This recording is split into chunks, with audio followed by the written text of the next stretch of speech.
Madam Speaker, ladies and gentlemen, contrary to popular belief, things can get worse.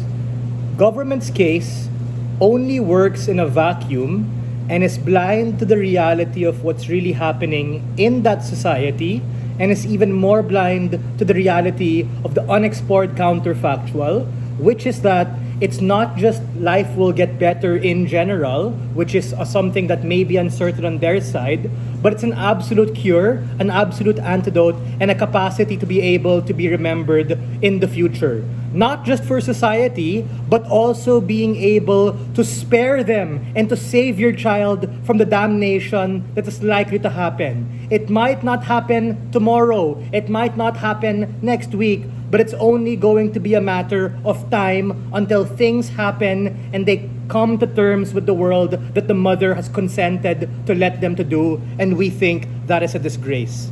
Side government strategy was kind of clever because they tried to push the intuition of who gives a shit? Why would the mother care? Why should the mother allow society to use her child as a sacrificial lamb to be able to help the rest of the society?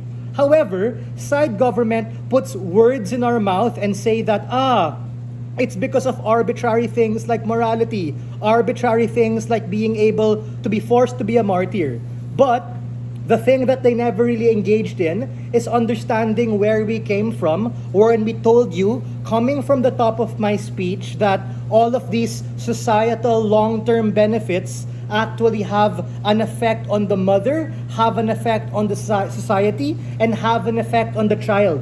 Meaning, all our grand societal impacts in Jaron's extension come downstream of my speech, of which, if you exercise those particular capacities of being able to consent to something, being able to exercise your agency, and being able to preserve dignity wherein you can die and be sacrificed by your own terms, as opposed to society fucking dictating it upon you, your mother is able to make that painful choice for you. Why exactly is that the case? It's because in the top of my speech, I already told you about how it's going to be between a rock and a hard place, and the ultimate way to defend yourself, ironically, in a situation where the world is evil and the world is likely to take you away and take your mother away because you've damned them and damned society, is an ultimate act of self-defense to be able to go out in a humane way. What do we get coming from DPM? We get this rather off-tangent approach of,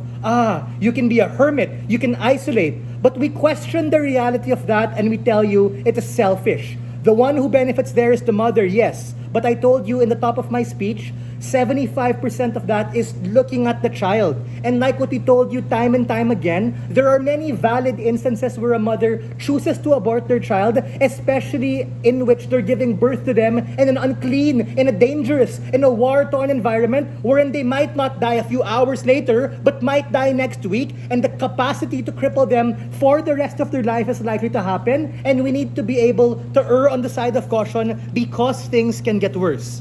Government side has to be able to engage with that reality, and the unexplored alternative, which revealed to you coming from my speech consistently throughout my partners, is the counterfactual of life being better for the mother, of which I also told you she has proximate interest, albeit minority, to protect herself. Yes, the child won't be there. Yes, that is painful, but they become a symbol of hope, ladies and gentlemen, for society, for the mother, to continuously be remembered and to be understood that time and time again, challenges have to be made, the bitter pill has to be swallowed in order to protect them, in order to protect the mother. We are very proud to stand on side opposition.